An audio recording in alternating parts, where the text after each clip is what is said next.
Welcome to Garden Plants with Jim Putnam. Let's talk October Magic White Shi-Shi Camellia.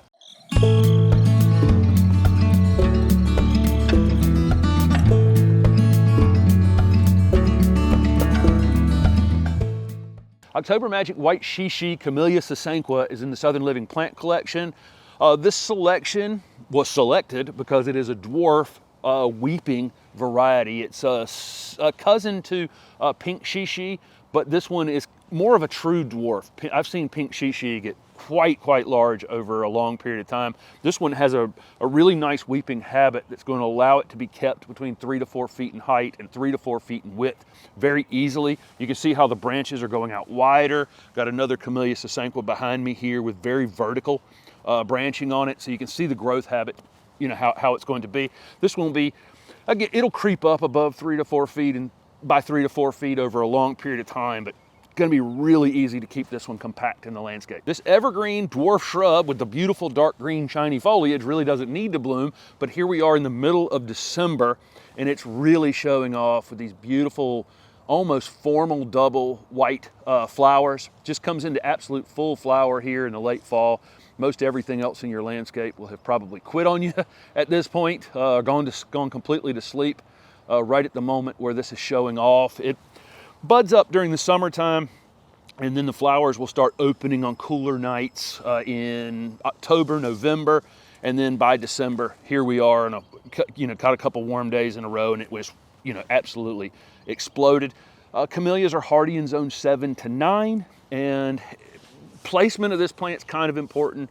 Camellias are kind of part shade loving plants, okay? So I wouldn't put them in the deep shade. They end up a little bit thinner. They don't have quite as many flowers on them. And you definitely don't want to put it in the full sun either, because these leaves will get scorched during the summertime. So where I have this one, it's getting about a half a day sun, half a day shade. That's kind of ideal. So let's talk about some uses for this dwarf Camellia sasanqua. These are extremely drought tolerant, and I'll talk more about that in just a second. So if you had a bank or a slope in a part shade area, that would be a great placement for it. They can be mass planted in any part shade area as a specimen, just like I have it here.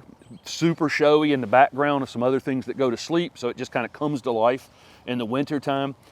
Because this one only gets about 3 to 4 feet in height, or can be maintained 3 to 4 feet in height by 3 to 4 feet in width, make an ideal foundation plant if you have lower windows. So just a lot of uses for this one.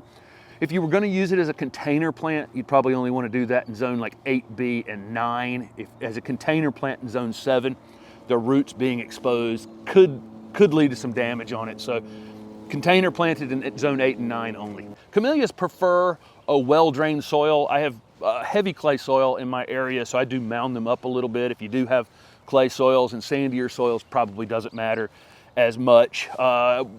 These are incredibly drought tolerant.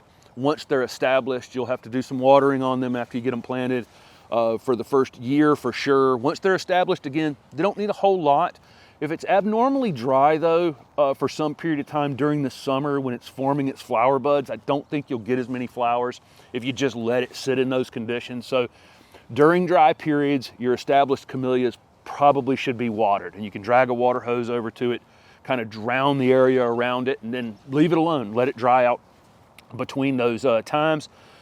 Pruning can be done in the late winter, early spring only. If you prune this in the summer or late summer, you would definitely be removing flower buds. Can be fertilized at that same time with an organic fertilizer. Keep it well mulched, keep the weeds away from it, and just a really super low maintenance plant. The only real pest issue we see on Camellia sasanquas is T-scale. Camellias are in the T family, and occasionally on the backs of the leaves we'll get these little white specks.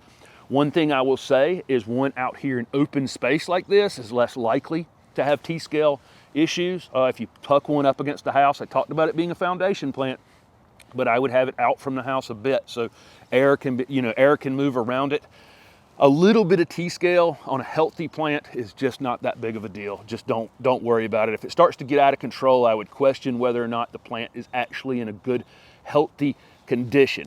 Maybe it needs more water, mulched better, weeded around it, get it back in better shape, and it can fight off those scale issues. October Magic White Shi-Shi Camellia from the Southern Living Plant Collection. I love this plant.